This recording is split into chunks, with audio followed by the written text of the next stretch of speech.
මම ඔයාලට කිව්වා මම ඔයාලට මේ ජ්‍යොතිෂය ගැන දේවල් කියලා දෙනවා කියලා. ඉතින් වේදික් ඇස්ට්‍රොලොජි ජ්‍යොතිෂ සම්බන්ධයෙන් මම ඔයාලට දේවල් කියලා දෙනවා කියලා කිව්වා. දැන් මේ අද මම කියලා දෙන්න හදන්නේ පළවෙනි වීඩියෝ එක මගේ මේ ජ්‍යොතිෂ සම්බන්ධයෙන් මේ සෙනසුරු හතේ කියන සීන් එක. දැන් මේ සෙනසුරු හතේ මොකද්ද මේකේ කේස් එක? සාමාන්‍ය ළමයි සෙනසුරු හතේ ගිහම ඔයගොල්ලෝ ගම්මල අහලා ඇති මේ ගොඩක් ගම්මල මිනිස්සු මේක තදින් විශ්වාස කරනවානේ. අහලා සෙනසුරු හතේ ගිහම බන්දන්න තමන්ගේ දූවත් දෙන්නේ. හරිද?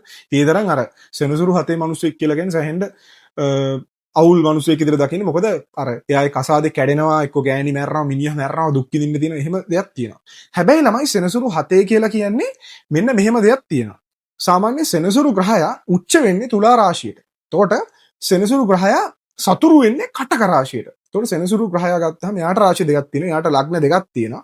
ඒ තමයි කුම්භ සහ මකර. ඒ මකර සහ කුම්භ කියලා කියන්නේ සෙනසුරුගේ දරුවෝ කියලා කියනවා. එතකොට සාමාන්‍යයෙන් සෙනසුරු ග්‍රහය ගත්තාම සෙනසුරු ග්‍රහය හතේ ඉන්නවා කියලා කියන්නේ දැන් සාමාන්‍යයෙන් අපි ඕනම ග්‍රහයක් ගත්තාම එයා ඉන්න කැමැති කොටුවක් තියෙනවා. කේන්දරේ කොටු 12න් එයා ඉන්න කැමැති කොටුවක් තියෙනවා. එතකොට සෙනසුරු ග්‍රහය ඉන්න කැමැති ස්වභාවයෙන්ම ඉන්න කැමැති කොටුව තමයි 7.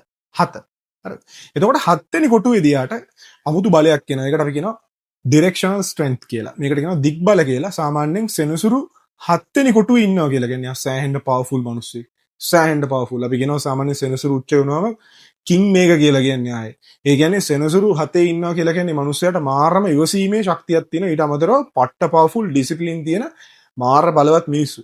බලවත් මිනිස්සු. නැත්තේ නෑ. බලවත් මිනිස්සු. සෙනසුරු මගේ ජීවිතේ මම දැක බලපු කේන්දරවල සෙනසුරු 7 හිටපු මිනිස්සෙක්ම මාරම බලවත්. ඉතින් සාමාන්‍යයෙන් සෙනසුරු වාගේ 7 නම් ඉන්නේ. වාගේ ජීවිතේ වාට මුල් කාලේ සෑහෙන්න දුක් විඳින්න වෙයි. ඒ බය වෙන්න එපා. ජ්‍යොතිෂයට අනුව වා ජීවිතේ පසුකාලීනව සෑහෙන්න සැප විඳින්න නියමිත කෙනෙක්.